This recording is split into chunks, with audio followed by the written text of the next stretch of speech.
இனிமே கண்ணை மூடிட்டு கடலை எண்ணெய் வாங்கலாம். ஏன்னா மந்த்ரா கடலை எண்ணெய் இதயத்தின் தயாரிப்பு. வறுக்க பொரிக்க ஏன் எல்லா சமையலுக்கும் மந்த்ரா தான். மந்த்ரா கடலை எண்ணெய், அபார ருசி, ஆரோக்கியமான உடல் நலம்.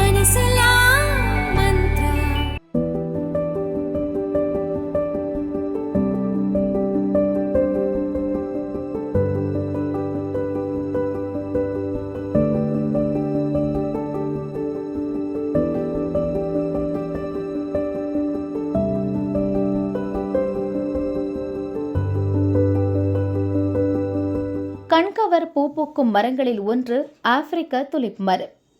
பரந்து விரிந்த அமைப்பு, அதிக உயரம், கொத்து கொத்தாய் ஆரஞ்சு கருஞ்சிவப்பு வண்ண பூக்கள், பளபளப்பான ஆழமான பச்சை பினிட் இலைகள் கொண்டது. பார்க்க இத்தனை அழகுகளை கொண்டிருந்தாலும் ஆபத்தும் அதே போல அதிகம். பூச்சிகளை உண்ணும், வேறு செடிகளை அருகே வளர விடாது. வெட்ட வெட்ட தழைக்கும் என பல ஆற்றல் கொண்டது.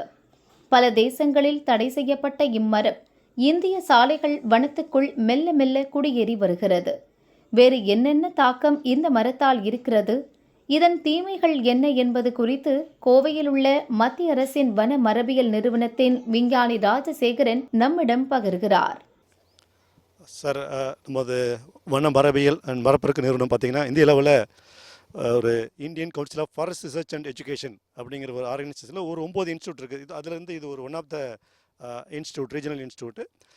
இப்போ பார்த்தீங்கன்னா எங்களுடைய Indian council of forest research and education அப்படிங்கிற ஒரு கவுன்சிலில் பார்த்தீங்கன்னா அந்நிய கலைச்செடிகள் பற்றி மிக விரிவான அளவில் வந்து நாங்கள் வந்து நிறைய ஆராய்ச்சிகள் பண்ணிட்டு வரோம். அதில் பார்த்திங்கன்னா நான் வந்து இந்திய அளவில் நடக்கக்கூடிய இதை பற்றி ஆராய்ச்சிகளுக்கு வந்து நான் வந்து ஒருங்கிணைப்பாளராக நான் இருக்கிறேன். நாங்கள் வந்து பார்த்திங்கன்னா சார், நம்ம சொல்லியிருக்கோம் லண்டானா காமரா அப்படிங்கிற ஒரு கலைச்செடி இருக்குது. அதே மாதிரி சீமை கருவேலங்கள் இருக்குது. அதுபோக மைக்கானியா மைக்ராந்தா ப்ளஸ் வேட்டில் அப்படிங்கிற சில தாவரங்கள், இந்த 4 வகையான தாவரங்களை வந்து தேசிய லெவலில் வந்து இது எந்தெந்த நம்மளுடைய மாநிலங்களில் வந்து வளர்ந்து வந்துட்டுருக்குது. இதனால் இது என்னென்ன மாதிரி இம்பேக்ட் மண்ணுக்கும் மற்ற தாவரங்களுக்கும் ஏற்படுது, இது இன்னும் எதிர்காலத்தில் வரக்கூடிய காலநிலை மாற்றத்தில் இது எந்தெந்த நாட்டுகளுக்கெல்லாம், எந்தெந்த நாடுகள், எந்தெந்த மாநிலங்களுக்கு இது பரவலாம், காடுகளில் எந்த மாதிரி காடுகள் பாதிக்கப்படலாம் அப்படிங்கிற பற்றி ஒரு மிகப்பெரிய ஒரு ஆராய்ச்சியும், ப்ளஸ் இதிலிருந்து நம்ம ஏதாவது மதிப்பு கூட்டு பொருட்கள் தயாரிக்க முடியுமா அப்படிங்கிற ஒரு ஆராய்ச்சியும், ப்ளஸ் இதை வந்து எப்படி வந்து நாம் வந்து கட்டுப்படுத்தலாம் அப்படிங்கிற ஒரு ஆராய்ச்சியும் பண்ணணும். அதுபோக பார்த்திங்கன்னா இந்த கலைச்செடிகள் வளர்ந்த இதிலிருந்து அதை வந்து எடுத்துட்டு அதை வந்து நம்ம எப்படி மீண்டும் மீட்டெடுக்கலாம் அந்த வாழ்விடத்தை அப்படிங்கிற ஒரு லெவலில் வந்து ஆல் இண்டியா லெவலில் மிகப்பெரிய ஒரு ஆராய்ச்சி ஒருங்கிணைப்பாளராக நாங்கள் வந்து பல மாநிலங்களை வந்து இதை ஆராய்ச்சி பண்ணிகிட்ருக்கிறோம். அதுபோக பார்த்திங்கன்னா லண்டானா காமரா அப்படிங்கிற கலைச்செடியை பற்றி சில குறிப்பிட்ட 5 மாநிலங்களில் வந்து மிகப்பெரிய அளவில் இதை வந்து நாங்கள் எடுத்துட்டு அதனுடைய வாழ்விடத்தை மீட்டெடுக்கிறதுக்காக நிறைய முயற்சிகள் பண்ணிட்டு வரோங்க. ஸோ இந்த மாதிரி நிறைய ஆராய்ச்சிகள் எங்களுடைய கவுன்சில் தவிர மீத மற்ற ஆராய்ச்சி நிறுவனங்களும் இந்த மாதிரி நிறைய ஆராய்ச்சி பணிகளை மேற்கொண்டு வருகிறது. சார், ஆப்பிரிக்கன் துலிப் ட்ரீன்னு பார்த்தீங்கன்னா இதை வந்து பொட்டானிக்கலாக வந்து ஸ்பேத்தோடியா கம்பானிலேட்டா அப்படின்னு சொல்லுவாங்க. இது வந்து ஒரு பிக்னேனுசி ஃபேமிலி அப்படிங்கிற ஒரு தாவரவியல் குடும்பத்தை சார்ந்தது. இது பார்த்திங்கன்னா முதல்ல வந்து பார்த்திங்கன்னா 19ஆம் நூற்றாண்டில் நம்ம இந்தியாவுக்கு கொண்டு வந்துட்டாங்க. அது பெரும்பாலும் கொண்டு வந்து பார்த்திங்கன்னா பிரிட்டிஷர்ஸ் வந்து பார்த்திங்கன்னா நம்முடைய நீலகிரி மலைத்தொடர்களில் வந்து இது ஒரு அழகு தாவரமாக தான் கொண்டு வந்தாங்க. ஒரு அழகு தாவரம் இது.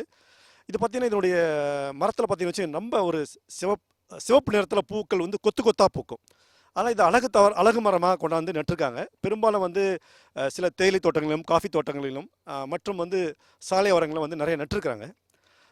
இந்த மரம் வந்து சோப்பாக இருக்கிறதுனால ரொம்ப அழகு தாவரமாக இதை நட்டு வந்துட்டுருக்காங்க. நிறைய மக்களும் நட்டு வந்துட்டுருக்காங்க. இதை பார்த்திங்கன்னா இது வந்து ஆப்பிரிக்காவை பூர்வீகமாக கொண்டது. இதை வந்து தமிழில் பார்த்திங்கன்னா தண்ணீர் விட்டான் காய் அப்படின்னு சொல்லுவாங்க. சில பேர் இதை பாசடி அப்படின்னு சொல்கிறாங்க. ஏன் தண்ணீர் விட்டான் காயின் அப்படின்னு சொல்கிறாரு பார்த்திங்கன்னா, இதனுடைய பூக்களில் பார்த்திங்கன்னா சில சமயத்தில் வந்து மழை நீரும் அதில் பூக்களில் வளர்க்கக்கூடிய பூ தேனும் அந்த மாதிரி சில திரவங்கள் அதில் இருக்கும். அதை வந்து நம்ம வச்சு அழுத்தணுமா தண்ணி பீச்சு அடிக்கும். குழந்தைகள் நிறைய பேர் விளையாடுவாங்க சில இடத்துல. ஸோ அதனால் இது வந்து தண்ணீர் விட்டான் காய் மரம் அப்படின்னு இதை சொல்கிறாங்க. இந்த மரம் பார்த்திங்கன்னா தற்போது வந்து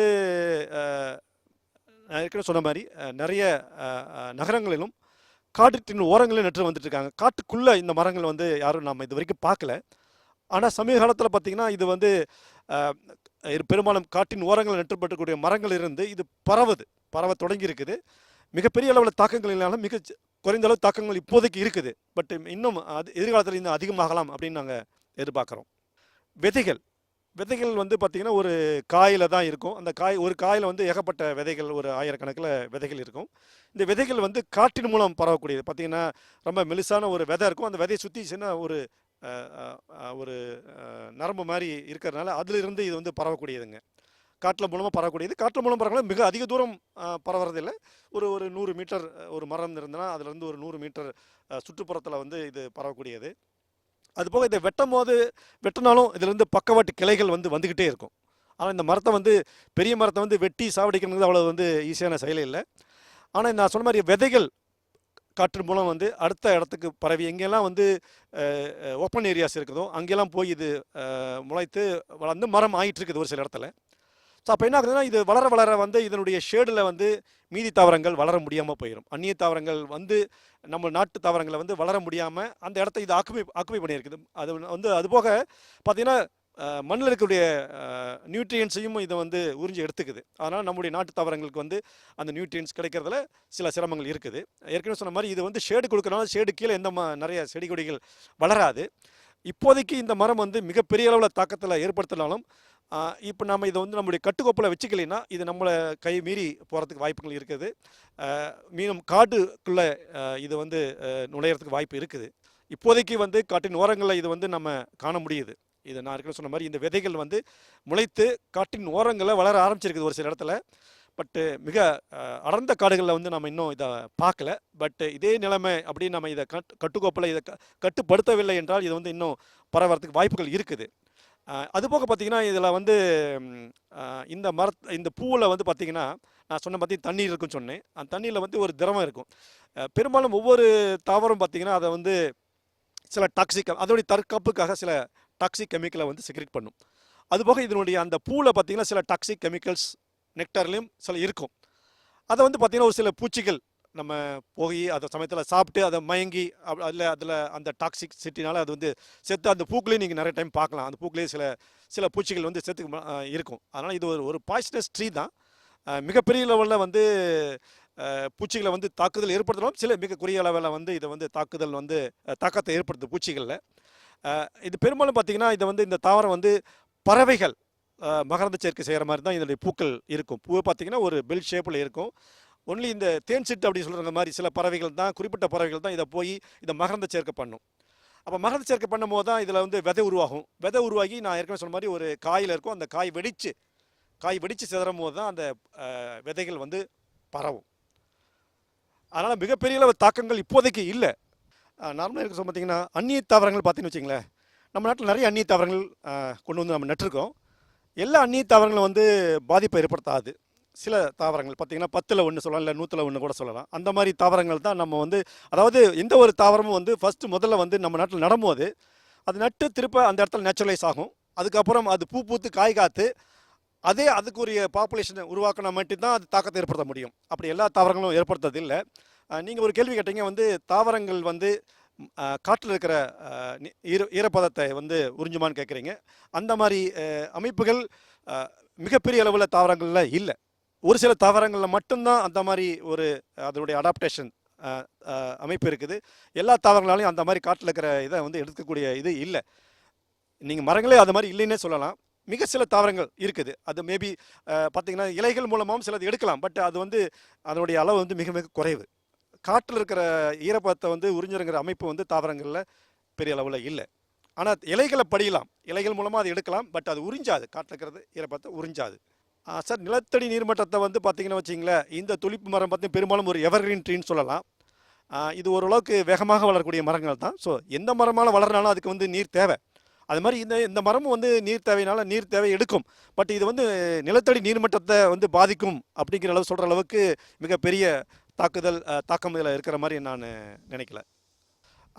பொதுவாக நம்ம மக்கள் வந்து இந்த மரத்தை அழகுக்காக வளர்க்கலாம். அழகாக வளர்த்தாலும் அது வந்து அதனுடைய இடத்துலேருந்து வேறு இடத்துக்கு பரவாமல் பாதுகாக்கணும். அது வந்து சில சமயம் நமக்கு வந்து நம்மளுடைய இதை பற்றி ஒரு புரிதல் இல்லாதனால வந்து நம்ம மக்கள் நிறைய பேருக்கு தெரியறதில்லை.